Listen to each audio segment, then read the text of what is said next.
After previously visiting Haystack Rock and Ecola State Park, today's adventure leads us to two locations that are equally stunning. We're heading to the Devil's Cauldron overlook to see the breathtaking cliffs, and then to Hug Point to find caves and sea life in the tide pools.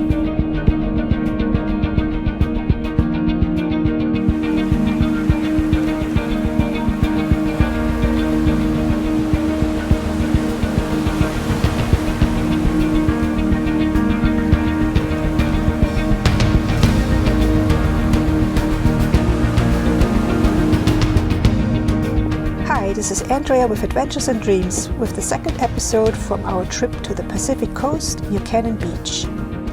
The Devil's Cauldron is located in Oswald West State Park. A short half-mile hike takes us through tall grass and scrubs, but it doesn't take long to get a first glimpse of the cliff. As we walked through the short forest area, the anticipation grew to finally look down toward the water's edge with waves crashing into the steep rocks.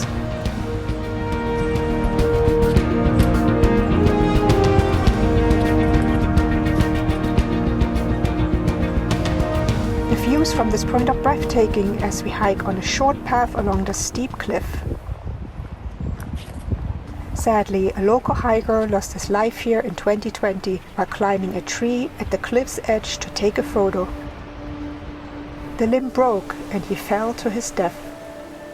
So please be cautious and stay behind the fence to enjoy this view and many others along the coast.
I spent several years sea kayaking and sailing with friends on the southern Atlantic coast and the Gulf of Mexico.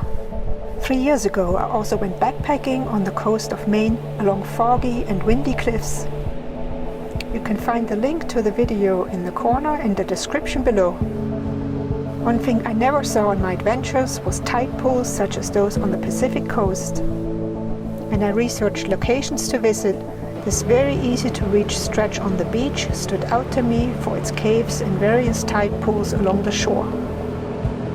This walk is only about 0.7 miles long and very easy, but two things are important to consider when you plan a visit. It's essential to check tide charts first. You can only reach the caves and tide pools at low tide. It's also easy to linger too long and get surprised by rising sea levels, which can cut off your way back to the car. To make it easy for you, I included a link to the tide charts in the description.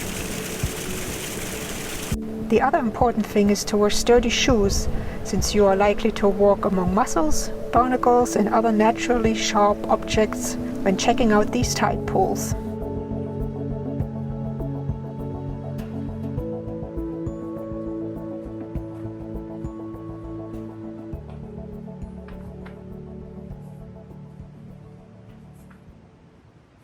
tide pools offer a sanctuary to unique marine life. They adapt to living with rising and falling tides, crashing waves, strong currents, exposure to the sun and cold weather. Most of the tide pools we discovered are in the high tide zone, which is exposed during every low tide. We found barnacles, mussels and sea anemones in these pools, but if you're lucky, you may also discover sea stars, crabs and other things. There's also a low tide zone, which is submerged most of the time except when the tide is extremely low. It teems with life and has more vegetation, especially seaweed. It is extraordinary to get so close to these little pools of life, but please remember to protect these delicate environments by only observing them, not touching or picking up creatures and plants that you discover.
Our last day near Cannon Beach is quickly coming to an end as we wait for the sunset.